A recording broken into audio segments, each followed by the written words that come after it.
दोस्तों स्पाइडरमैन अपनी पावर्स पर कंट्रोल खो चुका है और हल्क वापस आ चुका है और एक ऐसा इंसान जो कि स्पाइडरमैन की सीक्रेट आइडेंटिटी के बारे में जानता है, बल्कि ऐसा होना ही नहीं चाहिए।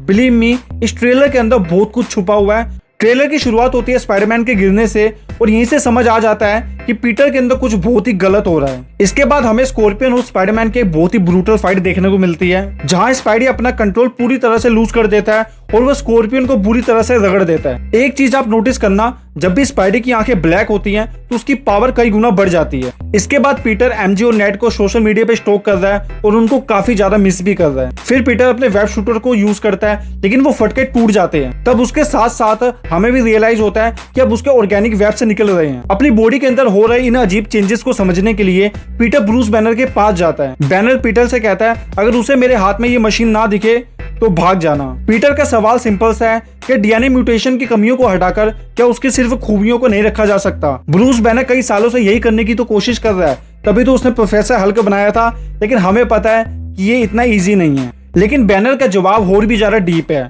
नेचर में क्या कमी है और क्या खूबी है, ये डिसाइड करने वाले हम कौन होते हैं। इस बीच स्पाइडरमैन अपने कंट्रोल को फिर से लूज करता है और वो एक वेडिंग केक के ऊपर जा गिरता है। आपने टीजर का ओपनिंग सीक्वेंस तो देखा होगा, जहाँ पे स्पाइडी एक टैंक को रोकने की कोशिश करता है। हमें उसका एक एक्सटेंडेड वर्जन देखने को मिलता है, जहाँ फाइनली वो हुडी वाला मिस्टीरियस कैरेक्टर भी हमें देखने को मिलता है। अभी तक कई सारे फैंस का मानना है कि ये हुडी वाला कैरेक्टर और कोई नहीं, सेडी सिंह की जीन ग्रे का कैरेक्टर हो सकता है। हाँ, ऐसे रूमर्स है कि सेडी सिंह इसके अंदर जो है जीन ग्रे का कैरेक्टर प्ले कर रही हैं। फिर एक मिस्टीरियस वेव अनलीश होती है जो एक एक करके हर एक इंसान को अपने कंट्रोल में करना शुरू कर देती है। ऐसा फील होता है कि ये सब कुछ उस हुडी वाले कैरेक्टर की वजह से हो रहा है। लेकिन यहाँ आता है एक सबसे बड़ा ट्विस्ट कि स्पाइडरमैन और पनिशर के ऊपर इस माइंड कंट्रोल की पावर का कोई भी असर नहीं हो रहा है।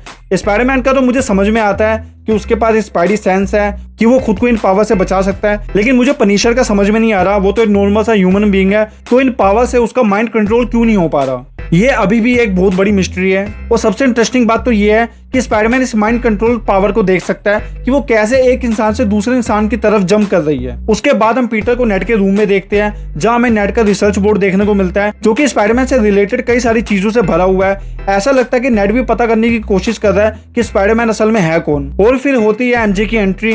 फाइनली हम इन तीनों को एक साथ देखते हैं काफी लंबे अरसे के बाद।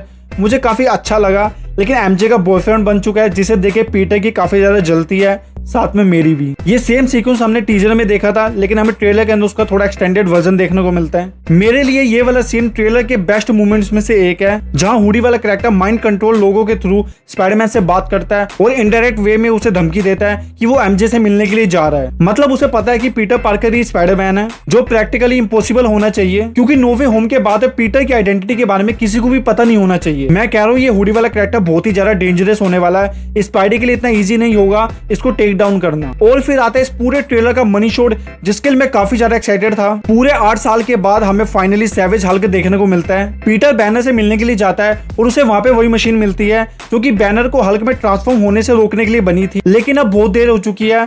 हम पीछे से बैनर को हल्क में ट्रांसफॉर्म होते हुए देखते हैं। मैं सच में चाहता हूँ कि 2012 के एवेंजर जैसा ट्रांसफॉर्मेशन हमें इस मूवी के अंदर देखने को मिले।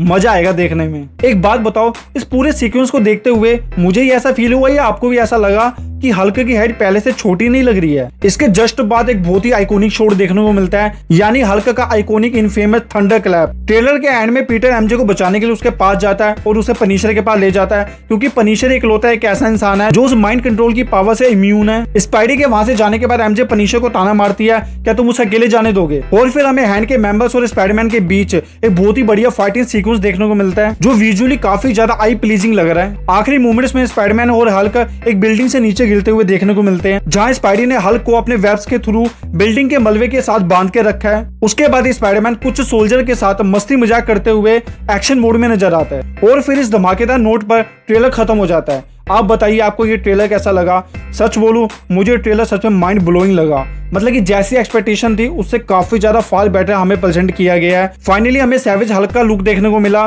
जो कि मुझे काफी पसंद आया। या मैं सच में चाहता हूँ सैवेज हल्क का ना रियल फॉर्म हमें देखने को मिले, एकदम रो, सब कुछ एकदम ना तबाह कर दे, एकदम उसका पागलपन देखने को मिले, पता चले कि हल्क चीज क्या। हल्क को ना काफी ज्यादा हल्के में दिखाया। आई नो स्पाइडरमैन की मूवी है, स्पाइडरमैन को पावर अप देना है, लेकिन यार हल्क को ऐसा ना हो कि वो लात घुसा मार के ना सेट कर दे मैं चाहता हूँ हल्क सबकी फाड़ के कर दे कि मजा आए देख के। स्पाइडी को काफी ना स्ट्रगल करना पड़े हल्क को कंट्रोल करने में। माहौल तो काफी अच्छा बांध दिया इस ट्रेलर ने। एक्साइटमेंट तो पहले से थी, लेकिन इस ट्रेलर को देखने के बाद एक्साइटमेंट तो काफी ज्यादा ऊपर जा चुकी है। कमेंट सेक्शन में बताइए कि आपका क्या कहना है इसके बारे में। अगर आपको वीडियो पसंद आई तो वीडियो को लाइक कीजिए, अपने दोस्तों के साथ शेयर कीजिए और चैनल को डेफिनेटली सब्सक्राइब करना मत भूलिएगा।